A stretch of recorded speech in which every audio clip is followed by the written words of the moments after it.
ये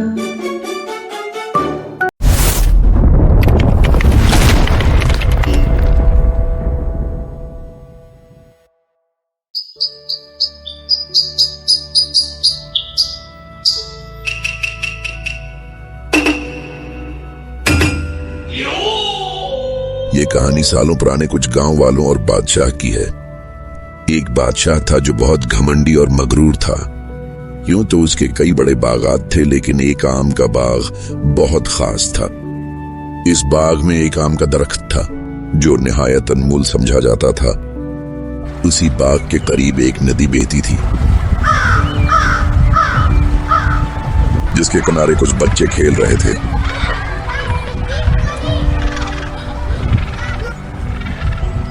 खेलते खेलते जब बच्चे थक गए तो अपने घर की तरफ रवाना हुए। रास्ते में एक बच्चे ने इस आम के बाग में वो खास दरख्त देखा जिस पर एक खूबसूरत और सरख रंग का आम लगा हुआ था। बच्चा चूंकि खेल की वजह से प्यासा और भूखा था, उस आम को देखकर उसका दिल ललचाया और वो आम तोड़ने के लिए बाग में दाखिल हो गया। कितना लाल और मीठा आम है ये, आगे पीछे कोई माली भी नहीं है, इसको तोड़ लेता हूँ। नदी के दूसरे किनारे पर एक बादशाह का महल था।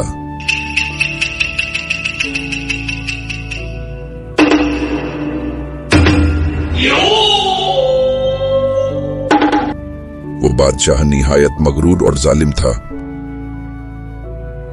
महाराज, गांव से एक बंदा अपनी परेशानी लेके आपसे मिलने के लिए आया है, क्या उसे अंदर आने दूं? हाँ, आने दो उसे अंदर। महाराज, गांव में पीने के लिए पानी खत्म हो गया है, यहाँ तक कि हमारी सारी फसलें भी बर्बाद हो रही हैं। अगर कुछ दिन तक पानी नहीं आया तो पूरी तरह फसलें बर्बाद हो जाएंगी। महाराज, हम पे थोड़ा रहम करो और पानी खोल दो, यहाँ तक कि गांव वालों का भी पीने का पानी नहीं है। महाराज, कुछ रहम करो। तुम्हारी जुर्रत कैसे हुई पानी की बात करने की? तुम्हें ऐसा इबरत का निशान बनाऊंगा कि कोई भी गांव वाला मेरे महल आने से पहले 10 दफा सोचेगा। सिपाहियों, उठाओ इसे और बाहर फेंक दो। आइंदा मेरे पास ऐसा कोई बंदा आना नहीं चाहिए। सुना नहीं महाराज ने क्या बोला तुम्हें? निकल जाओ यहाँ से। उसने गांव के लोगों पर जुल्म करते हुए उनका पानी बंद कर रखा था, जिसकी वजह से गांव वाले बहुत परेशान थे। रफीक भाई, अगर ऐसा ही चलता रहा तो हमारा पूरा गांव बर्बाद हो जाएगा, यहाँ तक कि हम लोग भी सब मर जाएंगे। हमारे सारे खेत, पेड़ पौधे सब जल चुके हैं। हमें कुछ करना होगा रफीक भाई। हम क्या ही बोल सकते हैं भाई, हमारे ऊपर जो बादशाह है वो बहुत जालिम है। अगर कुछ बोलने की हिम्मत करी तो वो हम सबको मरवा देगा। सही बोल रहे हो रफीक भाई, अब बस अल्लाह ही खैर करे। बादशाह की एक बेटी थी जो नहायत खूबसूरत और नर्म दिल थी, लेकिन वो एक तवील अरसे से बीमार थी।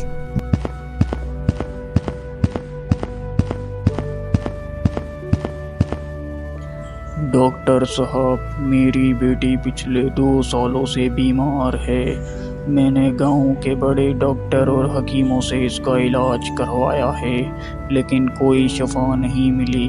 अगर आप मेरी बेटी को सही कर देते हैं तो मैं आपको 100 सोने के सिक्के दूंगा। जो हुक्म बादशाह साहब, मैं देख लेता हूँ आपकी बेटी को।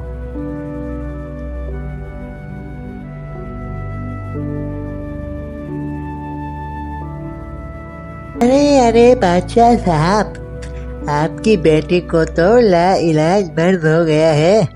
मैं क्या, इसको तो दुनिया का कोई भी डॉक्टर ठीक नहीं कर सकता।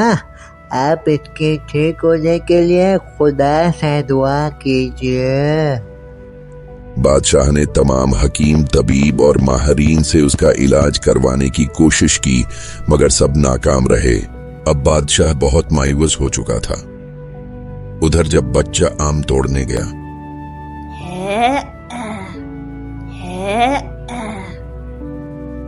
और जैसे ही उसने वो खास आम तोड़ा, आम की जगह एक परी नमूदार हुई।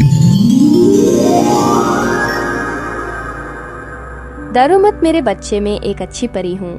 मुझे एक जादूगर ने कैद कर रखा था। तुमने मुझे सालों की कैद से आजाद किया है। मैं तुम्हारी एक इच्छा पूरी कर सकती हूँ। मांगो मेरे बच्चे, तुम्हें क्या मांगना है? बच्चा जो उम्र में तो छोटा था मगर बहुत ज़हीन था, उसने अपनी ख्वाहिश के बदले गांव वालों की परेशानी को तरजीह दी और परी से गांव के पानी का मसला बयान कर दिया। एक बादशाह है जो बहुत जालिम है। उसने हमारे गांव वालों का पानी बंद कर रखा है और गांव वाले बहुत परेशान भी हैं। अगर तुम हमारे गांव का पानी खुलवा दो तो तुम्हारा बहुत बहुत शुक्रिया होगा। परी ये सुनकर बादशाह पर बहुत गुस्सा हुई और फौरन महल पहुंच गई। वहां बादशाह अपनी बेटी की तकलीफ के बास फिक्रमंद बैठा था। परी ने उसकी परेशानी को समझा और कहा, मैं तुम्हारी बेटी को ठीक कर सकती हूँ, लेकिन तुम्हें गांव वालों का पानी खोलना होगा और इन पर कभी भी जुल्म न करने की कसम खानी होगी। बादशाह जो कि सख्त दिल था, दिल ही दिल में परी को सजा देने का सोच रहा था, लेकिन बेटी की बीमारी की वजह से मजबूर हो गया और परी की बात मान ली।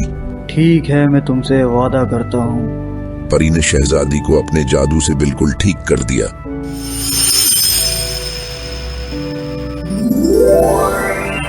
ये करामत देखकर बादशाह का दिल बहुत पिघल गया।